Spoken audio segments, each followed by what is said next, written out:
बिस्मिल्लाहिर्रहमानिर्रहीम। अस्सलाम वालेकुम नाज़रीन। इस गुज़िश्ता एक साल के दौरान अल्लाह रब्बुल आलमीन ने हमें कई मोजिज़े दिखा दिए। वो इमरान ख़ान जो कि इस्टेब्लिशमेंट के चहीते थे वो उनके मग़ज़ूब बन गए हैं। इसी तरह वो मुस्लिम लीग, नून, पीपल्स पार्टी वग़ैरह जो कि इस्टेब्लिशमेंट की मुखालिफ समझी जाती थी वो उनके महबूब बन गए। इसी तरह एक मोजिज़ा हमें आर्मी चीफ़ की तकर्रुरी की सूरत में देखने को मिला कि वो बंदा जिन्हें इमरान ख़ान साहब ने DGISI के मनसब से हटा दिया था और किसी को तवक्को भी नहीं थी कि वो एक दिन आर्मी चीफ़ बन सकेंगे, तो वो आर्मी चीफ़ बन गए। और आज हमने एक और मोजिज़ा जस्टिस काज़ी फ़ायज़ ईसा साहब के चीफ़ जस्टिस बनने की सूरत में देख लिया।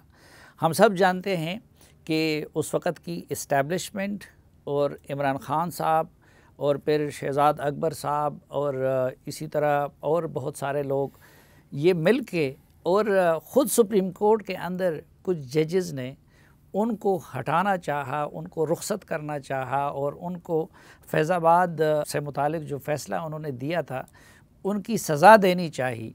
और उसमें उनकी अहलिया उस बेचारी को भी बहुत ज़्यादा रगड़ा दिया गया, उन्हें दफ्तरों में घुमाया गया। लेकिन आज चश्मे फ़लक ने ये नज़ारा देख लिया कि वो आरिफ अलवी जिन्होंने इमरान ख़ान साहब और उनके सरपरस्तों के ईमा पे उनको हटाने के लिए सुप्रीम जुडिशल कौंसिल को रेफरेंस भेजा था, आज उन्होंने उनसे चीफ़ जस्टिस ऑफ पाकिस्तान का हलफ लिया और आज के बाद फ़ायज़ ईसा साहब वो काज़ीउल क़ुज़्ज़ात के मनसब पे फ़ाइज़ हो गए। वैसे तो बहुत सारे चीफ़ जस्टिस आते हैं और जाते हैं, लेकिन आम तासुर ये है कि अगर बंदियाल साहब एक इंतहा थे तो जस्टिस फ़ायज़ ईसा साहब दूसरी इंतहा पे नज़र आते हैं। तो आज के जरगे में हम ये जानने की कोशिश करेंगे कि जस्टिस बंदियाल साहब का रुख़सत होना और जस्टिस काज़ी फ़ायज़ ईसा साहब का चीफ़ जस्टिस बन जाना ये कितनी बड़ी तब्दीली है और इसके क्या असरात मुरतब होंगे। और आज का जरगा भी माशाल्लाह हमारा भरपूर है। अब लगता यही है कि सुप्रीम कोर्ट में भी ज़्यादातर फ़ैसले शख्सी की बजाय इज्तिमाई तौर पर होंगे, मखसूस बेंच नहीं होंगे। तो हमारा बेंच भी आज 5 अफराद पे मुश्तमिल है। जनाब क़य्यूम सिद्दीकी साहब, हसनात मलिक साहब, जानज़ेब अब्बासी साहब वो पहली मरतबा हमें ज्वाइन कर रहे हैं, और हसन अयूब साहब और मतीउल्लाह जान साहब। तो अब तो सीनियरिटी के उसूल चलेंगे, तो सुप्रीम कोर्ट पे भी तो मेरे ख़्याल में इधर भी हम सीनियरिटी से क्या उसूल अपना लेते हैं। अमूमन हम क़य्यूम सिद्दीकी साहब को आखिर पे बोलने देते हैं। तो आप क्या समझते हैं, क्या तब्दीली आएगी सुप्रीम कोर्ट में? सलीम साहब वाक़तन आपने जो बात की कि मोज़ा वाकई मोज़े होते हैं और काज़ी फ़ायज़ ईसा का चीफ़ जस्टिस बनना वाक़तन एक मोज़ा है। अगर देखा जाए जो जिन हालात के अंदर जो जिस तरह से था कि अपने ब्रदर जजेस, इस्टेब्लिशमेंट और ये सब मिलके पॉलिटिकल पार्टी हमला आवर थे, जैसे मीडिया एक बड़ा हिस्सा, मीडिया का बहुत हिस्सा। कि आप ये देखें कि इवन हम जब ये सब कुछ चल रहा था तो काज़ी फ़ायज़ ईसा का नाम जो है वो टीवी स्क्रीन पे चलना जो है वो एक शजर ममनुआ था। तो जो है इस मैं वाक़तन वो जो है ना कि वह तो इज़्ज़ो मंतशा व तो ज़िल्लो मंतशा, बेशक अल्लाह ताला ही जो हैं वो इज़्ज़त देने वाले हैं। तो मेरा ख़्याल है कि आज के जो लम्हात और आज के जो मनाजिर मैंने ऐवान सदर के अंदर देखे, एक मंज़र जो है वो मुझे जिसको कहते हैं ना आँखों के अंदर बस जाने वाला मंज़र होता। वो जब बिगल बजा और सब लोग आए, सदर वगैरह आए, तो उससे पहले जो है वो मिसेज़ ईसा जो हैं वो आई और आके वो सामने वहाँ बैठ गई। जो शायद सीटें वगैरह मखसूस थी या क्या था, वो सामने बैठ गई। तो बाद में जो है वो आर्मी चीफ़ जो है वो आए और वो वहाँ पे उस सीट के ऊपर जो है वो बैठी हुई थी, तो वो खड़े रहे। मेरा ख्याल है कि उनको शायद मिसकम्युनिकेशन हुआ या क्या हुआ, तो फिर वो वहाँ से उनको बताया गया कि आपकी नशिस्त जो है वो आगे है। तो फिर वहाँ से वो चलती हुई जो है वो आगे आई अपनी सीट के ऊपर। और फिर एक और मंज़र जो था वो बहुत दीदनी था कि जब ओथ टेकिंग सेरेमनी से पहले जस्टिस काज़ी फ़ायज़ ईसा ने उनके जो वहाँ पे होते हैं गार्ड्स वगैरह, उनको एडीसी प्रेसिडेंट के उनको जो है बुलाया और वो चलते हुए जो है वो मिसेस ईसा के पास आए। और मिसेस ईसा ने ये देखा, वो सबके लिए एक अचानक सा एक ऐसा मौका था कि वो उठी और उठ के जाके वो उनके साथ खड़ी हो गई वहाँ पे। तो दोनों ने जो है वो फिर ओथ बर्दारी की तकरीब हुई वहाँ पे, और इस दौरान में मिसेस ईसा जो है वहाँ पे खड़ी थी। तो ये जो मनाजिर थे ये वाक़तन, और फिर हमने देखा, ये भी देखा वहाँ पे कि बहुत देर तक DGI और जो आर्मी चीफ़ हैं वो वहाँ पर मौजूद थे। बाकी मुझे लोग वहाँ पे काफ़ी कम नज़र आए, शायद एयरफोर्स के लोग नहीं थे या बाकी दूसरा स्टाफ तो था। तो वो काफ़ी देर तक वहाँ पे खड़े रहे, सदर अलवी और प्राइम मिनिस्टर और काजी फ़ाइज़ के साथ। तो ये मेरे लिए जो है वो बड़ी खुशगवार हैरत थी। अच्छा वतीउर साहब, ये एक नई रिवायत आज हमने देखी कि ओथ लेते वक्त मोहतरमा सरीना ईसा साहिबा भी उनके साथ खड़ी थी। तो आप इसको किस तरह समझते हैं? ये गैर रिवायती काम मुनासिब था और क्यों हुआ? देखिए, कुछ चीज़ें जो हैं वो तारीख़ की वजह से नई रवायात बना देती हैं। जिन हालात से जस्टिस काजी फ़ाइज़ ईसा और उनकी अहलिया गुज़र के आए हैं, हमने देखा कि वो दोनों कटहरे में भी इकट्ठे थे। अगर एक जज की बीवी होना जुर्म है, और क्योंकि उनके शौहर जज हैं तो उनकी वजह से एक बीवी अगर कटहरे में खड़ी हो सकती है, तो फिर चीफ़ जस्टिस का हल्फ उठाने वाले जज के साथ खड़े होने का हक़ भी उनकी बीवी का है। तो कोई ऐसा कानून या कोई ऐसे कवायद नहीं है कि स्टेज के ऊपर कौन खड़ा हो सकता है या नहीं। स्टेज के ऊपर अगर सदर पाकिस्तान के कोई ज़ाती एहलकार खड़े हो सकते हैं, तो चीफ़ जस्टिस ऑफ पाकिस्तान अगर अपनी अहलिया को साथ खड़ा करते हैं, तो मैं समझता हूँ ये वो सिर्फ़ एक पैगाम दे रहे थे पाकिस्तान की 50% से ज़ायद ख़वातीन को कि अगर आप अपने हक़ के लिए डट जाती हैं, अपने हक़ के लिए खड़ी हो जाती हैं, अपने शरीक हयात का साथ देती हैं, तो फिर कामयाबी आपका मुकद्दर होगी, और जब कामयाबी का ऐलान होगा तो आप अपने शरीक हयात के साथ खड़ी होंगी। ये एक तारीख़ी मनाज़र थे, जैसे करीम सदीकी ने कहा। और मेरे ख़्याल में ये जो इमेज है सरीना ईसा का चीफ़ जस्टिस काजी फ़ाइज़ ईसा के साथ खड़े होने का, वो सिर्फ़ एक चीफ़ जस्टिस के साथ नहीं खड़ी थी, बल्कि वो उस तस्वीर में, उस मंज़र में एक तारीख़ रकम कर रही थी और पाकिस्तान की ख़वातीन की नुमाइंदगी कर रही थी। ये एक बहुत बड़ा सबक था, मैं समझता हूँ, ना सिर्फ पाकिस्तान की ख़वातीन के लिए बल्कि पाकिस्तान के मर्दों के लिए भी, जो मर्द की तरह खड़े होते हैं, और उन लोगों के लिए भी जिन्होंने इन दोनों के ख़िलाफ़ साजिशें की। कयूम ने उसका हवाला दिया, इस्टेब्लिशमेंट भी उनके ख़िलाफ़ थी, उनके ब्रदर जजेस भी उनके ख़िलाफ़ थे, मीडिया के अंदर जो प्रोपेगेंडा हो रहा था, सोशल मीडिया पे प्रोपेगेंडा हो रहा था। तो मेरे ख़्याल में इससे ज़्यादा बेहतरीन जवाब नहीं हो सकता था उन साजिशों के लिए कि सरीना ईसा को साथ खड़े हो गए। सिर्फ उर्दू में नहीं बल्कि अंग्रेज़ी में भी हलफ लिया गया। एक एक जुमला उर्दू में पढ़ा जाता था, एक अंग्रेज़ी में पढ़ा जाता था। ये भी एक नई रवायत कायम की, और मुझे यकीन है कि बतौर चीफ़ जस्टिस भी जस्टिस काजी फ़ाइज़ ईसा कुछ ऐसी नई रवायात कायम करेंगे कि जिससे लोगों को एहसास होगा। मेरा ख्याल है कि नई रवायत जो है अदालती सतह पे भी कायम हो रही है। मतीउल्लाह जान साहब, पहले दिन ही चीफ जस्टिस जो है वो फुल कोर्ट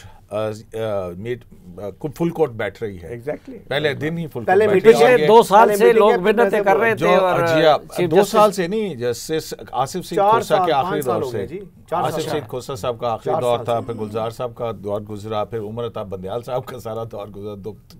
3 साल के बाद पार्टियां डिमांड कर रही थी, सिविल सोसाइटी कर रही थी, बार काउंसिल कर रहे थे, साथी जजेस कर रहे थे, लेकिन कोई फुल कोर्ट नहीं बना रहा था। और पहले दिन से आगाज फुल कोर्ट से कर मैंने एक तो जो मैंने जब से अदालतें कवर करनी शुरू की, और मेरा ख्याल कि पाकिस्तान की तारीख के अंदर भी ऐसा कभी नहीं हुआ है कि पहले दिन चीफ जस्टिस पाकिस्तान जो है वो फुल कोर्ट के साथ बैठे। अच्छा, पहले क्विकली ये बता दूं कि ये जो अहलिया साथ खड़ी थी, ये पूरी दुनिया में एक रवायत आपने देखा होगा। अमेरिकी सदर जब हल्फ उठाते हैं, उनके जो आइनी अहदेदार हल्फ उठाते हैं, तो उनकी जो अहलिया हैं वो साथ मौजूद होती हैं, बल्कि बाइबल को हाथ में पकड़ के अमेरिकी सदर की अहलिया खड़ी होती हैं। तो ये रिश्ता ऐसा नाजुक रिश्ता है कि जिसमें आइनी अहदेदार भी उनको नज़रअंदाज नहीं कर सकते। ठीक, हसन साहब सर हिला दिया, लगता है ये भी वज़ीर आज़म बनेंगे तो साथ भाभी को खड़ा करेंगे। अच्छा हसन भाई, ये जो इन्होंने बात की कि एक ही दिन में वो इसी तरह गैर मामूली काम करने वाले इंसान हैं, या आज अपने ओथ टेकिंग की तकरीब को भी गैर रवायती बना दिया और किसी से शेक हैंड भी नहीं किया। हाँ, और किसी से हाथ भी नहीं मिलाया। जो कोविड के बाद उन्होंने अपने उसूल बनाए हुए हैं उस पर भी अमल किया। इतना बेलचक बज़ाहिर नज़र आने वाला चीफ जस्टिस, उनका आपको क्या लगता है कि इस्टेब्लिशमेंट के साथ पट्टा पहले दिन से भी नहीं आएगा? देखें, इसमें तो कोई शक नहीं है कि सबसे बड़ा चैलेंज भी उनके सामने यही है कि इस्टेब्लिशमेंट के इंटरेस्ट जिन केसेस में हैं उनमें वो क्या करेंगे। इलेक्शन का मामला 90 दिन के अंदर होंगे या नहीं, इसके अलावा दूसरा फौजी अदालतों में सिविलियन ट्रायल का मामला, तीसरा सिविल लिबर्टीज़ के जो पीटीआई के लोगों के कंसर्न हैं वहाँ उनकी ख़वातीन की ज़मानतें नहीं हो रही, पाबंद सलासिल हैं। तो ये वो चीज़ें हैं जो मेरा ख्याल है कि ये उनके लिए भी चैलेंज है। और नून लीग के बहुत ज़्यादा तवक्कुआत हैं। पीटीआई जो है बहुत ज़्यादा उन्होंने मैसिव उनके ख़िलाफ़ एक कैंपेन चलाई जस्टिस काजी फैज़ के ख़िलाफ़। अब उनका बर्ताव उनके साथ क्या होगा? कुछ जमातें उनकी सपोर्ट में रहीं तो उनके साथ क्या रहेगा? अपने ब्रदर जज जो उनके मुखालिफ थ्रू आउट रहे और उन्होंने कोई कसर नहीं छोड़ी कि उनको निकालने की, वो अभी भी मौजूद हैं, तो उनके साथ क्या होगा? तो ये सारे उनके लिए चैलेंजेस हैं और ये सिर्फ 13 महीने हैं उनके पास। तो उनको भी मेरा ख्याल है अंदाज़ा है कि जो वो करेंगे वो हिस्ट्री में याद रहने के लिए। उन्हें ये नहीं है कि ये चीज़ें जो है हाजिर में हैं, इनको हिस्ट्री के लिए बनाना है। तो हिस्ट्री में बनाना ये है कि आप वो चीज़ करें जो कानून और आइन के मुताबिक है और न कि पर्सनल अपनी जो ख्वाहिशात के मुताबिक हो। तो मेरा ख्याल है कि जो चीज़ें नज़र आ रही हैं वो बड़ी वाज़ेह हैं कि के आज ये अंदाज़ा है कि जो मौजूदा इस्टेब्लिशमेंट है उसने इसमें कोई शक नहीं है कि बड़ी रिस्पेक्ट दी है चीफ जस्टिस साहब को, काजी फैज़ साहब को। और उनके लिए अब इम्तिहान भी है कि अब इस रिस्पेक्ट में जब उनके कोई किस किस्म के इंटरेस्ट के मामलात आते हैं तो वो कैसे उनको डील करते हैं। फिर जब ये मामला आना है सिविलियन का ट्रायल फौजी अदालतों में, तो ये एक ऐसा मामला है कि इसमें एक मामला केस चल रहा है, क्या वो फुल कोर्ट बनाएंगे या इसी तरह मामले को जो 6 रुकनी बेंच है वो सुनेगा। तो ये बहुत से उनके लिए चीज़ें हैं। उम्मीद यही की जा सकती है कि उनका जो अमूमन उनके लोग जो उनके करीब हैं वो एक कहते हैं कि वो उनका अवाम की जो है वो जो तसरात हैं उससे बखूबी आगाह होते हैं कि अवाम क्या चाह रही है। और दूसरा जो उनको बहुत बड़ा एडवांटेज जो मैं आज देख रहा था कि सरमनी में भी कि मुकला के दोनों धड़े के सरकर्दा लोग उनके साथ खड़े हैं। जस्टिस बंदयाल के साथ सिर्फ Hamid Khan group professional group खड़ा था, इनके साथ दोनों धड़े आज हामिद खान भी मौजूद थे, एहसन भून भी थे। तो ये बड़ी एक्सपोर्ट है बाहर की उनके साथ। और आबिद ज़ुबैरी यानी तो ये यानी हर लिहाज से उनकी यानी आप कह सकते हैं कि सुप्रीम कोर्ट के अंदर भी जजेस अब चाह रहे हैं कि हमारी अथॉरिटी अंडरमाइन हो रही है कि हमें यूनिटी के साथ चलना है। लेकिन एक चीज़ आनी है आखिरी कि इतलात ये हैं कि मे भी एक हफ्ते बाद सुप्रीम जुडिशल काउंसिल मामला एक जज का उठाए। तो ये एक बड़ा है कि जब उस जज के हवाले से टेकअप होगा मामला तो क्या उसका मादी की तरह धड़ेबाजी में सुप्रीम कोर्ट ठहर जाए, थोड़ी जल्दी ना करें। अभी जो है वो अभी एक पहुंच आनी है। ठीक कह रहे हैं। नहीं ये आप जरा इस पे एलैबोरेट करें ना। वो जस्टिस मज़ार अली अकबर नकवी के हवाले से बात कर रहे हैं। उनका मैटर जो है वो ऑलरेडी सुप्रीम जुडिशल काउंसिल में जा चुका है और वो मैटर टेकअप होगा। और उनके ख़िलाफ़ जो पहली अबूरी जो रिपोर्ट देनी है वो जस्टिस सरदार तारिक मसूद साहब ने देनी थी, तो वो छुट्टियों पर थे, तो छुट्टियां उनकी ख़त्म हो गई हैं। अब वो रिपोर्ट सरफेस के ऊपर आ जाएगी और मैटर टेकअप हो जाएगा। अब सुप्रीम जुडिशल काउंसिल के जो चेयरमैन हैं वो जो अभी चीफ जस्टिस बने हैं जस्टिस काजी फैज़ साहब वो होंगे। और उनके साथ साथ जो जस्टिस बंदयाल साहब के जाने के बाद तो जस्टिस एजाजुल एहसन साहब वो अब SJC के मेंबर बन चुके हैं। तो जस्टिस मज़ार अली अकबर नकवी की खासी मुश्किलात हैं। अब देखें कि वो क्या होता है, फैसला क्या देती है SJC, लेकिन बज़ाहिर वो सर्वाइव करते जो है करना उनका खासा मुश्किल हो चुका है। ये जो कुछ जजेस लोग कहते हैं कि जी मेरिट के ख़िलाफ़ सुप्रीम कोर्ट में आए हैं, उनके साथ भी कोई इस तरह का मामला हो सकता है? देखिए करना तो चाहिए क्योंकि वजह यह है कि ये खुद ही जो जुडिशल कमीशन के इजलास में थे उन्होंने कहा कि जब तक फुल कोर्ट मीटिंग नहीं हो जाती, जब तक हम इस हवाले से एक जो है वो रूल्स नहीं बना देते, तब तक सीनियरिटी प्रिंसिपल को मद्देनज़र रखना होगा। यही इनकी वोटिंग थी, यही इनकी राय थी। तो अब ऑलरेडी पटिशन्स तो पेंडिंग है सुप्रीम कोर्ट ऑफ पाकिस्तान में, तो उनको टेकअप करते हैं या नहीं करते। लेकिन जो पहले बात हो रही थी कि जिस तरह आज का एक तारीखी दिन है कि ये एक मौजज़ा है, जिस तरह जस्टिस काजी फाइज़ ईसा ने सर्वाइव भी किया और मुल्क के चीफ जस्टिस भी बने, ये मौजज़ा इस वजह से जो बातें उन्होंने बयान की हैं बिल्कुल वो बातें भी ठीक हैं, लेकिन एक 10 साला प्रोग्राम बना था, एक प्लान था। उस प्लान के अंदर इमरान खान साहब ने और जनरल फैज़ हमीद ने यहाँ पर तमाम लोगों को कॉर्नर करना था, जिनमें माइनस लिस्ट थी, जिसमें जिन लोगों को माइनस करना था उसमें सरे फहरिस्त लोगों में जस्टिस काजी फाइज़ ईसा थे। जैसे नवाज शरीफ जो इमरान खान की सहूलतकारी का जो है वो निशाना बने, और जिस तरह जजेस ने उनको without trial black law dictionary का हवाला देकर उनको जो है वो मुंतखब वज़ीर-ए-आज़म को घर भेज दिया, इसी तरह जस्टिस काजी फाइज़ ईसा को के ऊपर भी हमला हुआ था, और इनसे पहले हमला जस्टिस शौकत सिद्दीकी पर हुआ जो कि सक्सेसफुल रहा। तो उसी का ही जो है वो एक रिपीट था, लेकिन वो रिपीट में जस्टिस काजी फाइज़ ईसा खड़े हो गए और वो और उनकी फैमिली ने एक अपनी जदोजहद की और अल्लाह ताला ने उनको कामयाब किया। बल्कि एक मौके के ऊपर तो समझ ऐसे लग रही थी कि जैसे आज नहीं कल नहीं परसों जस्टिस काजी फाइज़ ईसा को ये निकाल देंगे, लेकिन ऐसा कुदरत को मंजूर नहीं था। कुदरत को आज उनका चीफ जस्टिस बनना मंजूर था और अल्लाह ताला ने उनको चीफ जस्टिस बना दिया। लेकिन मैं अहम बात करना चाहूँगा, वो बात यह है कि अब जस्टिस काजी फाइज़ ईसा के ऊपर भी ये जिम्मेदारी है कि बतौर chief justice supreme court of Pakistan क्या वो जुडिशरी का एहतसाब करते हैं या नहीं करते, या क्या उसी मेयार से, क्योंकि जुडिशल एक्टिविज़म करने वाले लोगों को उनको कटारे में लाना चाहिए जिन्होंने इंसाफ का कत्ल किया, जिन्होंने आइन का कत्ल किया। अब क्या उन लोगों के ऊपर वो सिर्फ मट्टी डाल देंगे या उनका भी एहतसाब करेंगे? अच्छा, आप जाज़ेब जितनी उनकी शख्सियत को जानते हैं और उनको कवर भी किया है, आपका अंदाज़ा क्या है कि वो अपने घर के अंदर झाड़ू फेरेंगे या कि नहीं? देखिए, इस हवाले से तो ओपन कोर्ट में भी जस्टिस काजी फाइज़ ईसा साहब इस बात का इजहार करते रहे हैं, और बिलखुसूस ना सिर्फ काजी फाइज़ ईसा बल्कि जस्टिस मंसूर अली शाह साहब वो भी इसके ऊपर ओपिनियन दे चुके हैं। जैसे जस्टिस मुज़ाहिर अली अकबर नकवी साहब की बात हुई कि उनके ख़िलाफ़ एक मामला जुडिशल कौंसिल में पेंडिंग है, लेकिन ये सिर्फ मुतालबा जुडिशरी के अंदर नहीं है।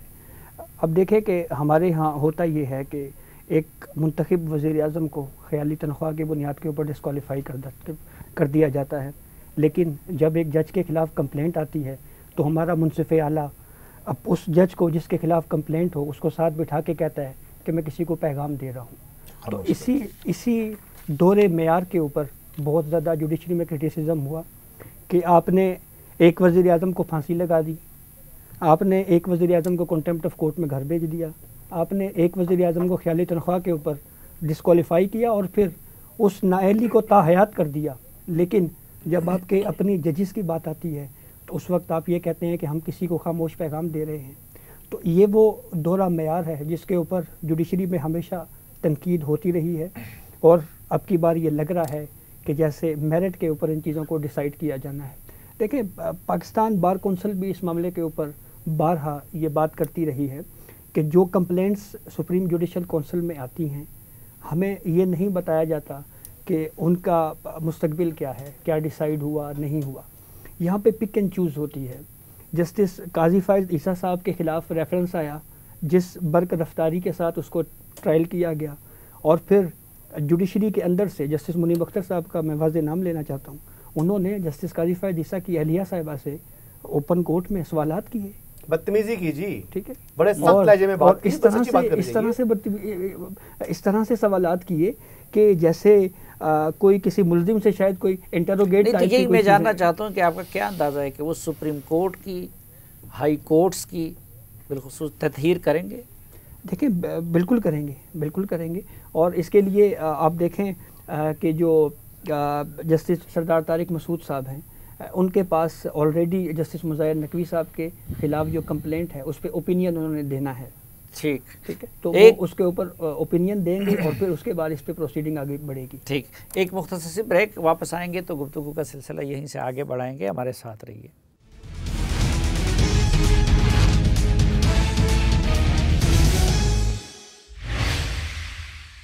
एक बार फिर खुशामदीद आपको। जैसे में मतीउल्लाह जान साहब, आप उस इशू पे बड़े टची है, ये जो जजेस को प्लाट्स मिलती हैं और मरात मिलती हैं, और अब जस्टिस काजी फाइज़ ईसा साहब जो है वो न प्रोटोकॉल लेते हैं न ये प्लाटों का मामला। तो आपको क्या लगता है कि इस मामले में वो हाथ डाल सकते हैं कि जो जजेस हद से ज़्यादा मुस्तफ़ीद हुए हैं उनसे वो वापस ले लें? देखिए, कोई भी शख्स परफेक्ट नहीं होता और जस्टिस काजी फ़ाइज़ ईसा भी कोई फ़रिश्ता नहीं है।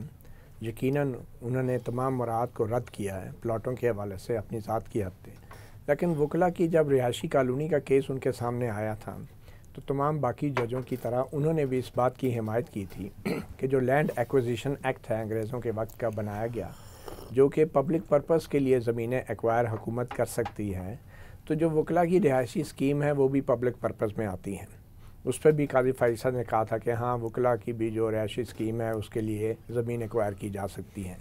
तो जहाँ वकला का मामला आता है तो वहाँ पे शायद बड़े बड़े जजेस जो हैं वो पीछे हट जाते हैं, मगर अब जजों के प्लाटों की बात आएगी तो मैं समझता हूँ कि ये मामला कि जुडिशल साइड पे ही हल हो सकता है, क्योंकि इसमें सबसे बड़ा आइनी एतराज़ ये है कि जो जजेस हजरात हैं उनकी मुराद का तयन प्रेसिडेंट ऑफ पाकिस्तान करते हैं। ये नहीं हो सकता कि वो फेडरल गवर्नमेंट एम्प्लॉइज़ बन जाएं कभी और एम्प्लॉइज़ हाउसिंग फाउंडेशन में अप्लाई कर दें। कभी कभी अपने बेचारे मुलाजमीन की जो कोऑपरेटिव सोसाइटी है उसमें भी जजेस भी और उनकी बीवियाँ भी प्लॉट ले लें, कभी ये नहीं हो सकता।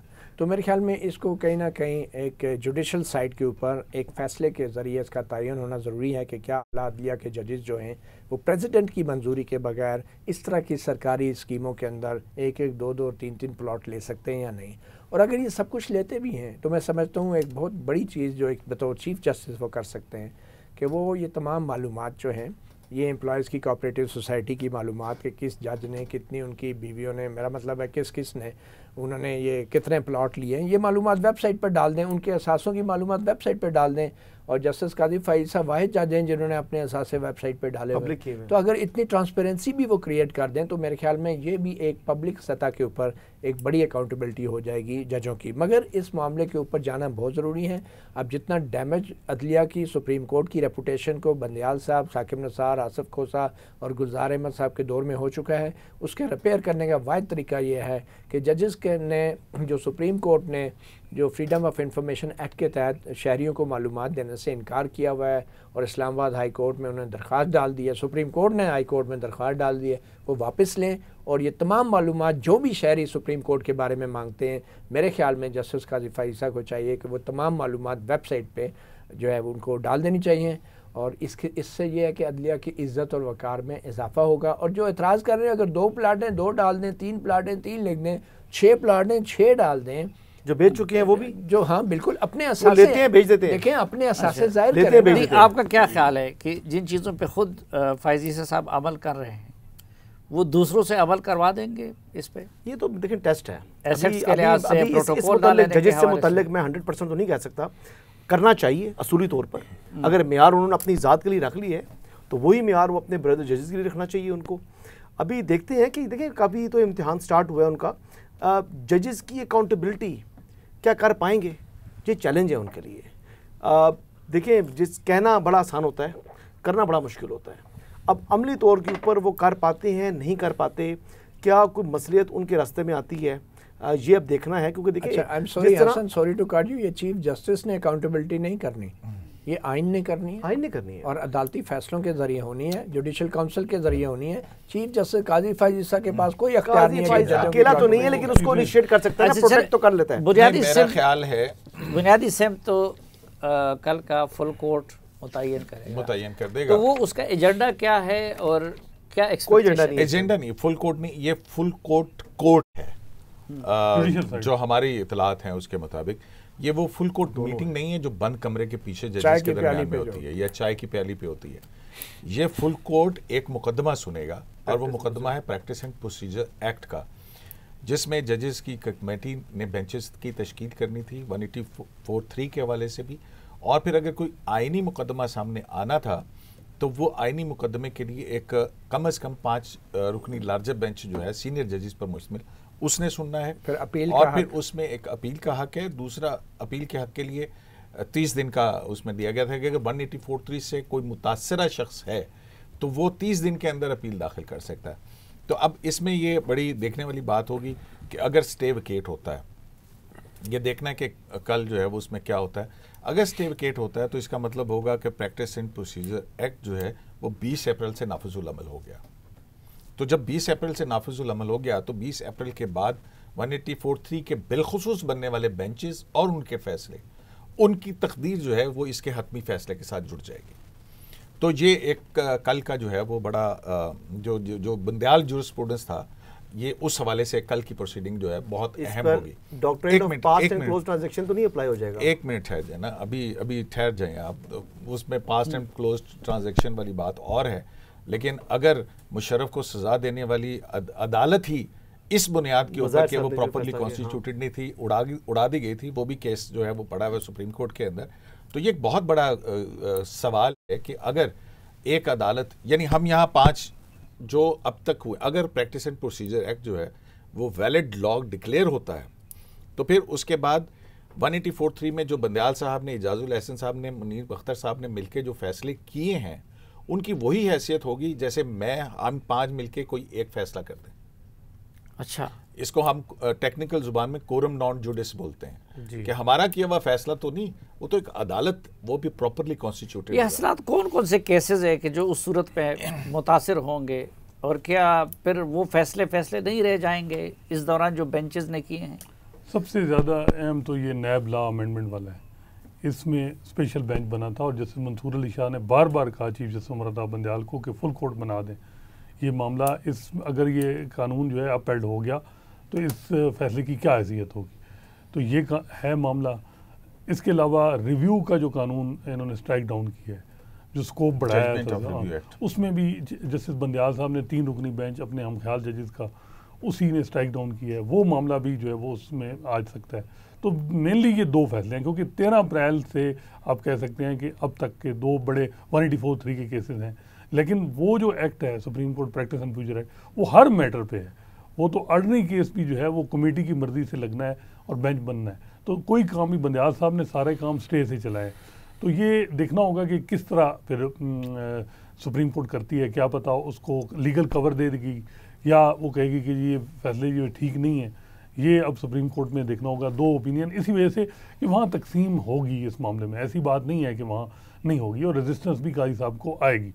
यानी बिल्कुल बराबर सिचुएशन है, दोनों तरफ नज़रियाती जो एक तकसीम है। तो वो अब देखना होगा कि अगर वो इन चीज़ों में ज़्यादा उलझे तो फिर यह है कि वो एक्सटर्नल या जो बड़ी रिफॉर्म है उसमें टाइम उनका बड़ा कम है। आज भी कुछ जजेस से बात हो रही थी तो वो कह रहे थे कि टाइम बड़ा कम है, टाइम शार्ट है, इस टाइम में क्या वो तवक्कुआत ज़्यादा हैं, तो कैसे वो चीज़ें होंगी। और फिर रेजिस्टेंस इस तरफ हो, अगर जैसे काजी फैसा कुछ ऐसे फैसले करते हैं जो कहीं किसी को नागवार गुजरते हैं, तो ये भी होता है कि एक कैंप दूसरा भी उधर भी तैयार हो जाता है कि वो उधर फिर दोबारा पुरानी अलाइनमेंट हो जाए। तो वो इन बिटवीन जो मैं तो मतलब ये है कि ये बड़ा मुश्किल है उनके लिए, ऐसी चीज़ें आसान नहीं है। लेकिन एक चीज़ जो उनका एडवांटेज है कि 5 साल वो बलूचिस्तान हाई कोर्ट के चीफ जस्टिस रहे हैं, उन्होंने एस्टैब्लिशमेंट के साथ भी काम किया बलूचिस्तान में बीइंग ए चीफ जस्टिस। उनको अंदाज़ा है कि किस तरह चीज़ों को ठीक करना, किस तरह चलाना। हमने देखा कि वो जो चीफ जस्टिस जो डायरेक्टली जज आए और वो चीफ जस्टिस बने, उन्होंने ज़्यादा नुकसान दिया। एस्टैब्लिशमेंट के लफ्ज़ पे आपने मुझे तिरछी नज़रों से क्यों देखा? नहीं, तिरछी नज़रों से नहीं देखा है। मुझे एक बात याद आ गई, मतीउल्लाह जान से आप पूछ रहे थे ना प्लाटून वाली, तो मुझे एक किस्सा याद आ गया। अब वो किस्सा ये था कि आपको पता है कि सुप्रीम कोर्ट के जजेस की गाड़ियाँ जो हैं 5 साल के बाद वो तब्दील होती हैं, मतलब अगर किसी पुरानी हो गई नई गाड़ियाँ आ गई। इसी तरह से हुआ कि उमर अता बंदयाल साहब जो हैं वो उन्होंने कहा कि काजी फैसल से कि जनाब आपकी गाड़ी अब हो गई है पुरानी, तो जो है वो अब जजेस की गाड़ियाँ तब्दील हो रही हैं, तो आप ही अपनी गाड़ी के लिए जो है ना वो कंसेंट जो है वो हमें भिजवा दें। तो काजी फैसल ने जो है वो अपना जवाब में ख़त लिख दिया। उन्होंने कहा कि मुझे तो गाड़ी की कोई ज़रूरत नहीं। और रावी कहता है कि उमर अता बंदयाल साहब बड़े अपसेट हुए। उसके बाद वो आए और आके कहा कि एक तो आप जो है खुद तो कुछ करते नहीं हैं और दूसरों को प्रॉब्लम में डाल देते हैं। तो ये एक वाकया यार, इसी तरह आप लोग आपने यहाँ पे इफ्तिखार चौधरी के पीछे भी लगाए हुआ था, इस तरह किस्से थे, बाद में बड़ी मायूसी हुई। वो खतरा तो नहीं है उस तरह तो नहीं। देखिए मेरा ख्याल है कि आपको एक वाज़ेह डिफरेंस जो है पहले भी कयूम के पीछे हम जाते हैं। हाँ, अभी भी मैं बिल्कुल काबिल गर्दन ज़दनी हूँ, मैं बिल्कुल हूँ उसमें। लेकिन कयूम साहब गारंटर हैं। लेकिन यहाँ पे जो है ना आपको मेरा ख्याल है कि आपको एक तो ट्रांसपेरेंसी नजर आएगी, दूसरी जो बात है ना, सब हमारे दोस्त जो हैं कोई जजेस की अकाउंटेबिलिटी या दूसरी बातें कर रहे हैं, एक जो बड़ी अहम बात है ना वो ये है कि मुकदमात का एक तोमार खड़ा हो गया है कि आम आदमी का मुकदमा सालों से नहीं लगा है और बंदयाल साहब 5 साल 4 माह के बाद फैसले किए हुए फैसले छोड़ के कहीं गए। अभी तो मेरा तो दिल करता है कि मैं इंफॉर्मेशन एक्ट के तहत एक दरखास्त डालूं कि किस जज साहब ने कितने फैसले किए और कौन से फैसले वो छोड़ के चले गए। अच्छा जानजेब, ये जो आम आदमी को इंसाफ नहीं मिल रहा और मुकदमात का अंबार लगा हुआ, उसकी एक बड़ी वजह ये भी है कि हमारे जजेस साहिबान और ख़ुसूसन ये जो चंद चीफ जस्टिस के नाम लिए गए, वो सियासी तनाज़ात को ख़ुद अपने घर में लाते रहे और उनको मज़ा देता था सियासी इश्यूज़ को सुनना और उसके बारे में जजमेंट देना और ये चीज़ें। उस लिहाज से आपको क्या लगता है, मसलन जस्टिस अतर अल्लाह साहब को हमने देखा है कि वो इस चीज़ को डिस्करेज करते हैं कि सियासी तनाज़ात को उधर लाया जाए, तो जस्टिस फैज़ ईसा साहब का इस मामले में रुझान क्या है? वो सियासी मामलात को ज़्यादा उठाएंगे या कि नहीं सियासी मामलात को कोर्ट में लाने से गुरेज करेंगे? देखिए, सबसे अहम इशू तो आर्टिकल 184(3) है और इसका माजी में बेदरेग इस्तेमाल किया जाता रहा। उमर अता बंदयाल साहब गो के वो ये नारा लेके आई थे कि हम जो पेंडिंग केसेस हैं कम से कम इसको कम करेंगे, लेकिन एंड में वो रोते हुए इस बात को तस्लीम करके गए हैं कि जी जो 56,000 से ज़ायद केसेस हैं तो मैं इनको कम करने में नाकाम रहा हूँ, सिर्फ 2,000 केसेस जो है वो कम हुए। लेकिन साथ उन्होंने वजाहत भी यही दी कि जी वो कुछ इधर उधर के मामलात में उलझाया गया, तो उलझे तो वो खुद थे, क्योंकि आर्टिकल 184(3) के तहत कुछ पटिशन्स आती थी। और दिलचस्प बात यह है कि उमर अता बंदयाल साहब के अहद में जितनी भी आर्टिकल 184(3) के तहत पटिशन्स आईं, वो तमाम पटिशनर्स अगर आप देखें तो वो एक जैसे हैं, एक जैसे लोग बार बार आते रहे और वो एंटरटेन होती रहीं। तो इसमें अगर आर्टिकल 184(3) को रेगुलेट किया जाता है तो कम से कम ये एक तरीक़ाकार वज़े हो जाएगा कि हर केस पे आर्टिकल 184(3) को इस्तेमाल नहीं करना और फिर आम केसेस जो हैं उसको समाअत के लिए लगाना है। बिलखुसूस इस हवाले से वकला बरादरी का भी ये मौक़िफ़ रहा है कि जो केस मैनेजमेंट सिस्टम है उसको फ़ाल होना चाहिए, मजबूत होना चाहिए। मिसाल के तौर पे अगर कोई केस की पटिशन फ़ाइल की जाती है, केस फिक्स नहीं होता, अर्ली हियरिंग की पटिशन आती है, अर्ली हियरिंग की पटिशन के ऊपर वकील को ये तक नहीं बताया जाता कि अर्ली हियरिंग की दरख्वास्त रद्द हो गई है, मंजूर हो गई है, उसका स्टेटस क्या है। इस हद तक जो वकला हैं वो बिल्कुल ब्लाइंड होते हैं। यहाँ पे हमने देखा कि कम से कम 5 साल से मैं देख रहा हूँ जो फेडरल शरीयत अपीलेंट बेंच है वो नहीं बन रहा, सुप्रीम कोर्ट का शरीयत अपीलेंट बेंच। फिर उसके बाद जेल पटिशन्स आसिफ सईद खोसा साहब के दौर में उसकी स्पीड तेज़ थी। इस उमर अता बंदयाल साहब के अहद में बहुत कम जेल पटिशन्स समाअत के लिए फ़िक्स हुई। सिविल केसेस हैं 5-5, 4-4 साल बाद केस समाअत के लिए मुकर्रर होता है और बाज़ औक़ात इस तरह के फिर पॉलिटिकल केसेस के सबब ये बताया जाता है जी कि कोर्ट टाइम ओवर हो गया है, इसलिए आपका केस डीलिस्ट हो जाए। ब्रेक ले लें तो एक मुख्तसर सी ब्रेक, वापस आएंगे तो गुफ्तगू का सिलसिला यहीं से आगे बढ़ाएंगे। हमारे साथ रहिए।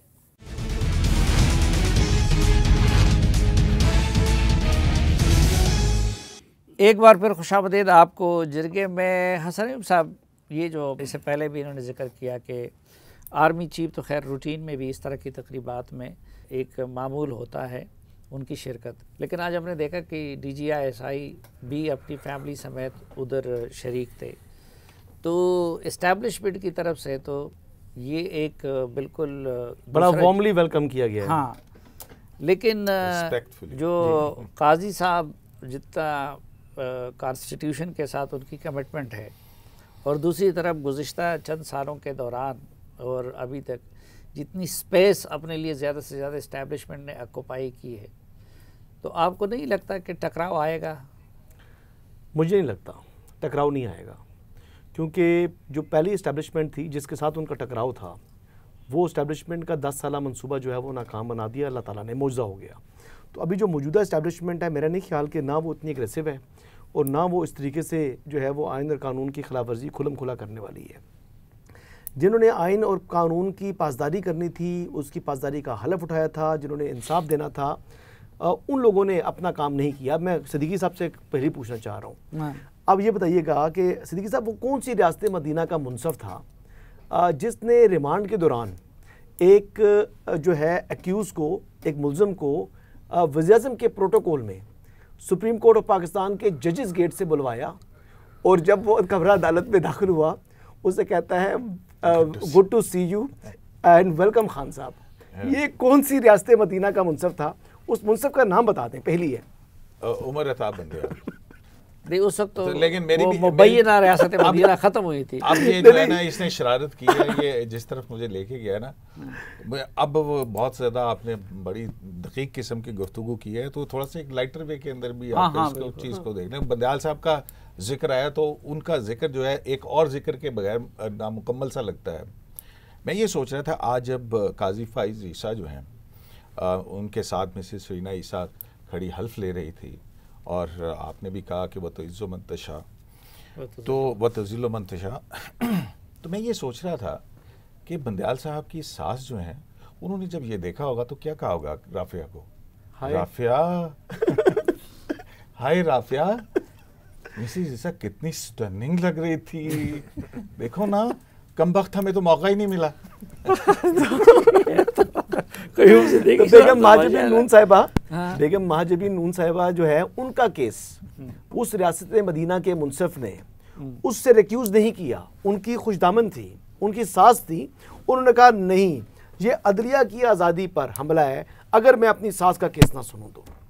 इमेजिन करें। अच्छा, ये रियासत मदीना थी। आपको क्या लगता है कि वैसे हमारा मजमूई जो जुडिशल कल्चर है, पॉलिटिकल कल्चर की तरह वो भी बहुत पोल्यूट हो चुका है और ऐसी ऐसी अनहोनी चीज़ें होती हैं कि जिसका इंसान तस्वीर भी नहीं कर सकता।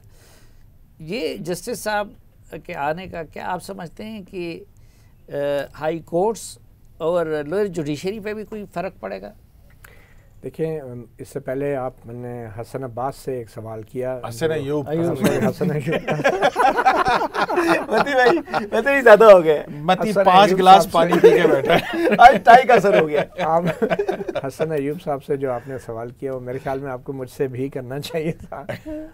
इस्टेब्लिशमेंट के हवाले से डेफिनेटली आर्मी चीफ भी वहाँ मौजूद थे, DGI भी मौजूद थे, उन्होंने बड़ी रिस्पेक्ट दी है। मगर मैं समझता हूँ कि जो रिस्पेक्ट है वो किसी शख्स के लिए नहीं होती है।